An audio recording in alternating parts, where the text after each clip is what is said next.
Hi guys, welcome back to another video. Peter Kennedy, Kennedy's Garage, Portlaw. What are we today? Straightforward, simple little Mazda 3. Nice little car, 2017 she is. She's a 1.5 diesel. This car is coming from another garage up the road from me, maybe 100 miles away, Dublin it's coming from. And what's the problem with it? What he's been saying is that he has some kind of what he believes is an intake air temperature sensor fault, but he's been looking and trying to find and figure out what the heck is going on. I've been giving him a bit of guidance. We were looking to try and see intake air temperature sensor. We were suggesting that it's going to be in the air flow meter, but he's renewed the air flow meter. He has done a couple of bits and pieces. We do know that there's been a little bit of playing went on with software inside this thing. There's only 100,000 or so kilometers on this thing.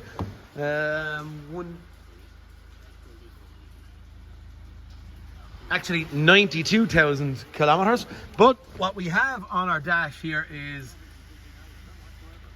DSC malfunction, and I think it went on to tire pressure malfunction, and it also told me engine management, I thought there a moment ago. Smart city braking malfunction, and no, it didn't tell me anything else. I think it did tell me about engine management. But anyway, look, we have tire pressure light on, check engine light on, smart city braking light on, traction control light on, and maybe we're just out there missing the message about check engine light in there. But sure, we don't care about the actual message itself. Maybe it'll roll around and start showing us again in a second. Will it? Yeah, there we go. Engine malfunction. So what I'm doing is, to start with, I'm going to turn on this radio. To start with, I'm just doing a code scan and look where we're at. PCM control module pass, no fault, but yet we have check engine light on. In ABS we have invalid data received from electronic control module, powertrain control module. Invalid data received in smart city braking from electronic control module, powertrain control module. Invalid data received from ABS. Okay, so where are we going to go? We're getting out of this anyway because we've no direction in manufacturer specific. Going to get out of that. We're going to get into OBD. I've seen this a couple of times on Mazdas where they decide that they just don't want to give you fault codes in manufacturer specific, and especially if someone has done a delete or anything inside this. I'll show you the exhaust in a moment. The exhaust is, the inside of everything is black as the night, I suppose as they call it. We'll just see how we got faults in here. Think the other chap was okay. Current pending. Intake air temperature sensor 1 circuit range or performance. Intake air temperature sensor sensor 1 circuit range or performance. Same fault, only one is current, one is pending. P0111. Okay, I'm going to move the car a little bit forward. We just might have a look at freeze frame data if we can get it. Okay, this is what this chap is seeing. So intake air temperature sensor 215 degrees Celsius, and that is what we're believing is triggering our check engine light or invalid data from PCM, and we're just going to start trying to do a job on that. It's only started 20 seconds. We don't care about any of the other numbers, I don't believe, at this point in time. Throttle, I've only started from cold, and in the immediate I'm seeing these faults here, so I'm not too bothered about any of that crack. What are we going to look at?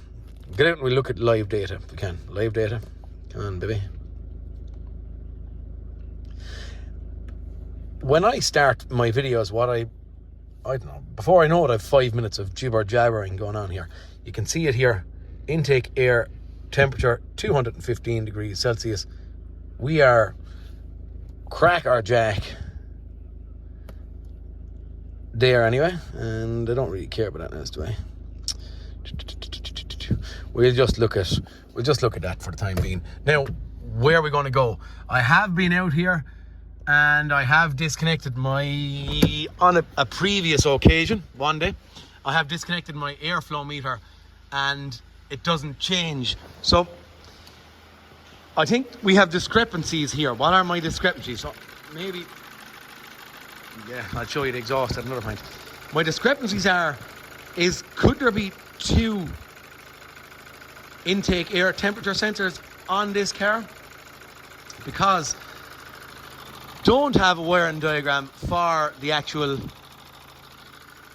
airflow meter and the intake air temperature sensor, but what I do know is, and I'd have to be grasping again and looking to show you, but I have a 5-volt power feed, I have a ground, I have a 12-volt feed, I have, I'm trying to think now, the signal wire for my airflow meter going back, and I have my temperature sensor wire coming back to the engine ECU. That's only me grasping out of my head now. To be totally wrong. Haven't found, I didn't even go looking yet for a wiring diagram, but I believe that it's not in here. I believe I'm getting 5 volts from my engine ECU out as far as this, and then this sensor is meant to pull it down through a resistor to whatever voltage we're going to get, which is going to equal a certain amount of temperature. But we have the voltage coming to it. So there's nothing wrong with I don't believe there's anything wrong with our wiring. And I'm wondering, is there another temperature sensor on this thing somewhere? Not wickedly familiar with the 1.5 diesel. It's not the 2.21.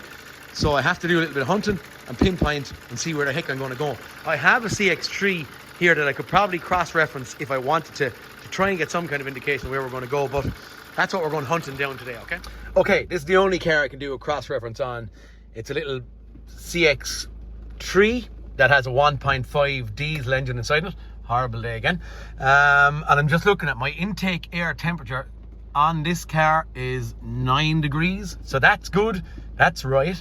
It's cold enough here, so that's why it's reading relatively low. What I'm going to do, and it's only just me basically doing a cross-reference. Can I make that full screen again? I'm doing a cross-reference to see what happens if I disconnect the airflow meter on this car while it's running. I have faults with this car, but I don't have any intake air temperature faults with this car. So if I do a cross-reference, what happens if I disconnect and keep me on Scandal, or I'll try and keep them all in shot. I'm going to disconnect that. I'm going to see what happens here. It's gone to minus 40. Okay. Back on. Okay, so our intake air temperature sensor definitely, from that little bit of a test, is proving, you can see it where it's gone back, is proving that it's in that circuit that we have some kind of discrepancy or some kind of fault. Okay, so we're getting out of this car, we're getting back on this car, we're going to start trying to figure out what the heck is going on here. What I also might do, let's just grab a power probe fast, back probe here, pinpoint what's what, and from the information that we have from this, we might learn what we need on that, okay? Just to do a cross-reference. Okay, this miserable, horrible workshop is full, so I can't get in any further. What I'm doing is I'm getting a cross-reference of my wiring. So, only scribbling on a bit of paper here. Not a whiteboard of knowledge like Ivan would have, but it's a scribbling of paper. I believe, anyway, on my CX-3, that wire there, the green one, I'm back probing now, is my temperature wire, I believe. I have 3.1 volts on it. We have 10 degrees actually of temperature there on at this point in time. All the rest of them I have a ground, signal for my airflow, 5 volt reference and battery voltage, okay? I'm going to just open this circuit and see what happens. So, as we've done already, we're going to disconnect our airflow meter. Our voltage drops on this thing. Our voltage here, stagnant, goes to 4.7 volts. So what I believe is the resistor inside that airflow meter itself is that 5 volts is coming from the engine ECU over, okay, 4.7 volts, and that through the resistor it's getting pulled to ground, or allowing that 4.7 volts to be pulled down through a resistor that changes its resistance as it gets hotter or colder. Okay, does that make sense? So if we're seeing 4.7 volts here, our wire is intact from the engine ECU over, if that makes sense. So we're going to put it back on, and she's pulled down to 3.1. Our temperature's back up, and that's what I'm seeing at this point in time. We're going back over to the other car to cross-reference and see what we have. Okay, back at our broken car. So, the Mazda 3. For cross-reference here, as I said, we had battery voltage, 5 volt reference, signal, ground, and then our temperature wire. On this car, that was on the CX3. On this car then we have battery voltage, 5 volt reference, 1.7 volts, which is the airflow signal wire. And when I snap the throttle, that does change. Under purple on this, which I believe is going to be a ground, or should be a ground because the other one is ground, it's a little bit higher. So I have, at this point in time, back probing what I'm classing as the ground in there, if you can see it. We have 0.04789. I actually have 0.05 wrote down here. And then we've 3 volts on that temperature wire. Now, if I was, and this is just me, dare I say, on my an analysing of this, with 3 volts there, and if I open that circuit, and I have 4.7 with the thing disconnected, that's kind of saying to me that wire is intact between there and there. Yet, our temperature up here, intake air temperature, 215 degrees, never changes, okay? On, our voltage changes, but our temperature here never changes. The only discrepancy I'm seeing here is, if I was to get pernickety, is that wire in there, that interior purple, that should be a ground. I have my light, sorry, 0.045. So I just thought, maybe what if I give it a good ground there and I put in a jumper cable over to there. Lo and behold, it drops down to 0, which is quite good, but our actual data doesn't change. DTCs, we're going to have a good few faults in there because I've been disconnecting that airflow meter. And sometimes when it's running, it does. I was going to say it was going to be slow. Conditions not met. You got to turn the key off. All that kind of jizz and jazz. Okay, we'll just start it. Okay. And sometimes, as I said, they get kind of pernickety. Okay. Escape. So we, in theory, have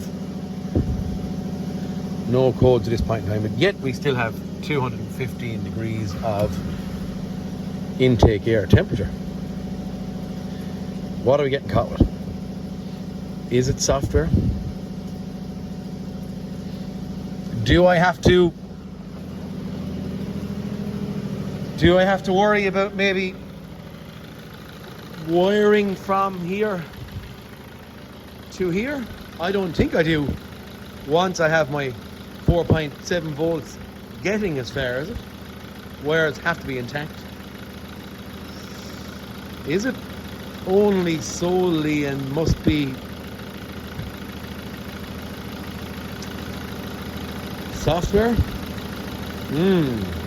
Actually, now, while we're standing here, I'll just show you what we were looking at.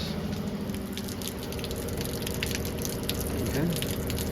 You can see that it's actually, I was going to wipe my hands on something, but you can see that it's black as the ace of spades. Yeah, interesting. So the ground is being a little bit higher, isn't bothering the car because we have jumper cable on it now. Number is staying the same. This is a funny testing one that I have to start thinking outside the box on. What? I don't have pin-out data as well, but then yet I could probably go in there and just start looking for continuity and load test. Maybe, you know, with them disconnected a wire between point A and point B.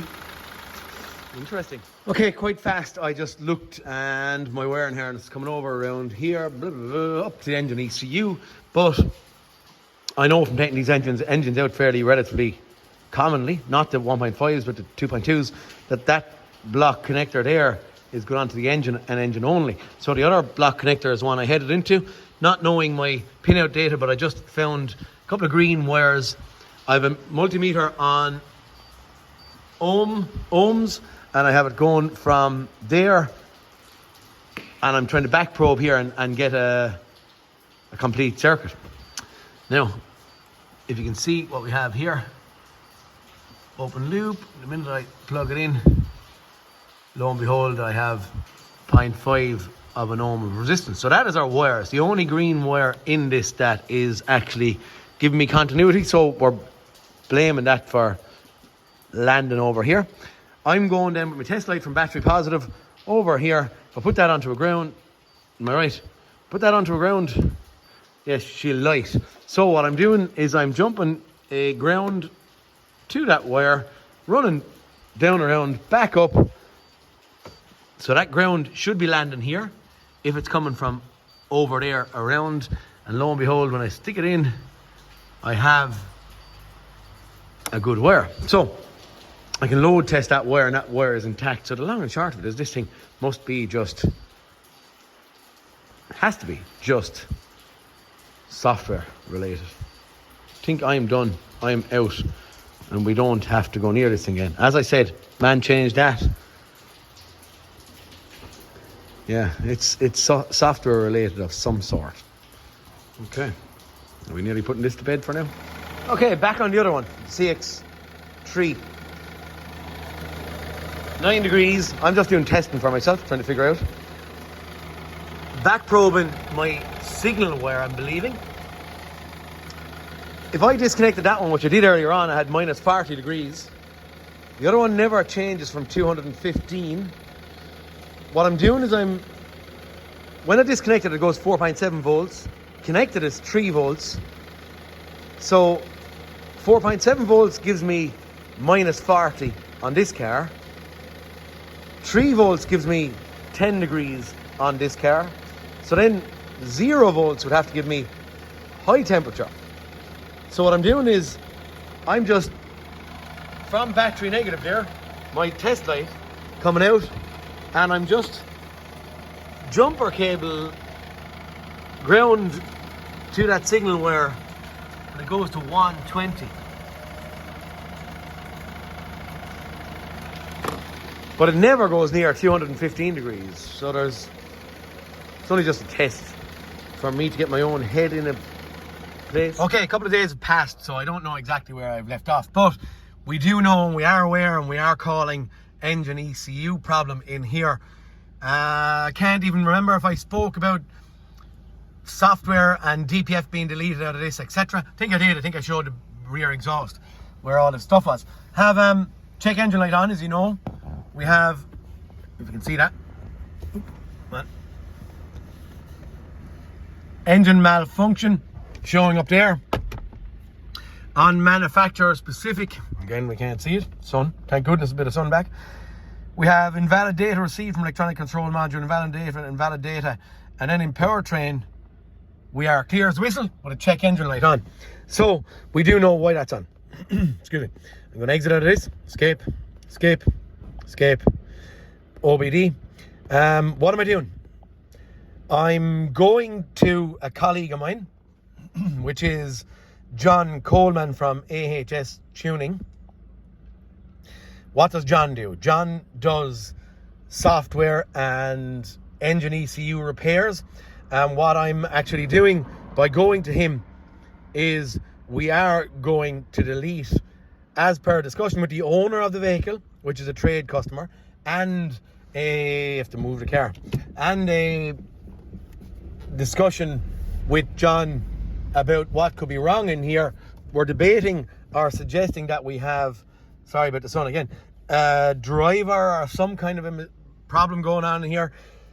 What we're suggesting is, because the DPF was deleted out of this and because someone has drilled a hole and removed the DPF out of it, we're suggesting that erasing this fault code, what is it? P0111 from the fault table is what's going to happen. I don't know if we can see that. We can see it a bit better there.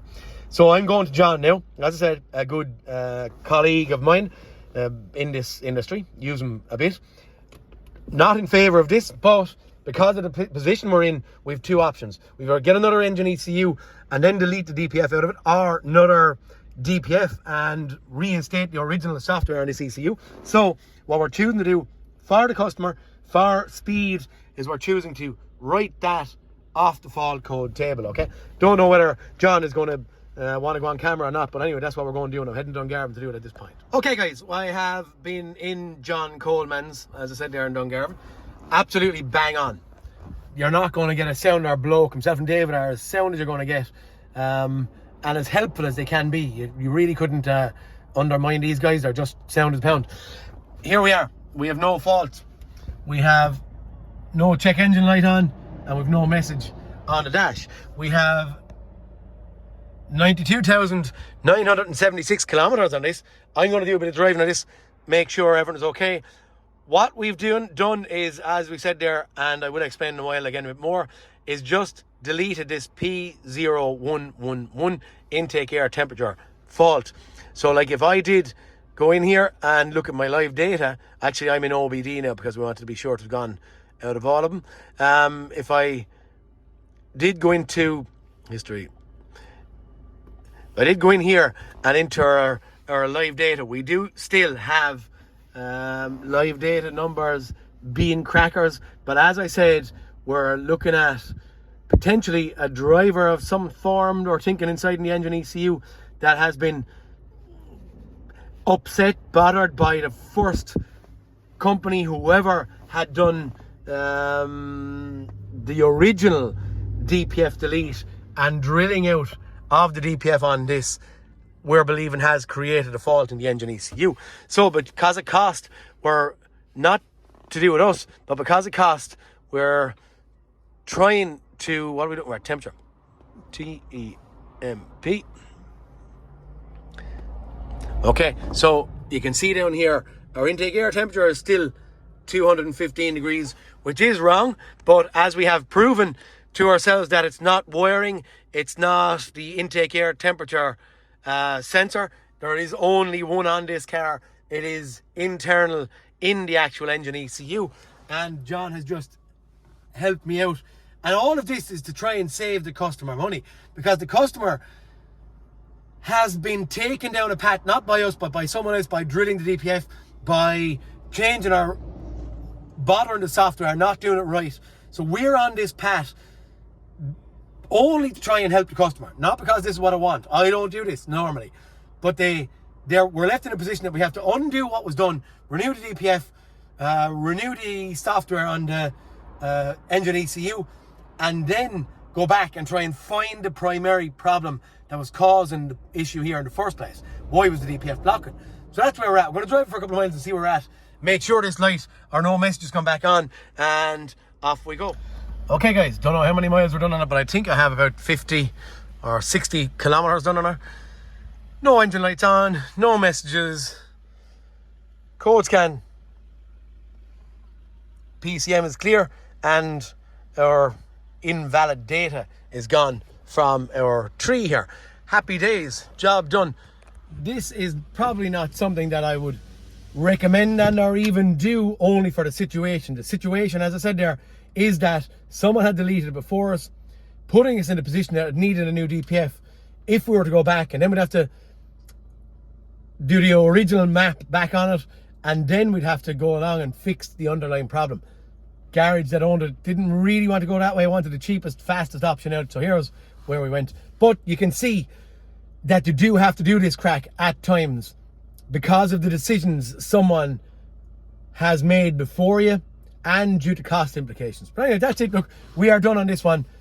P0111 fault code delete, which is as easy as that. This took 20 minutes maybe, and 10 minutes of that we're conversing above an AHS tune. So thanks to John Coleman and David, and I'll see you all in the next cartoon, lads. Talk to you later. Peter Kennedy, signing out. See you guys.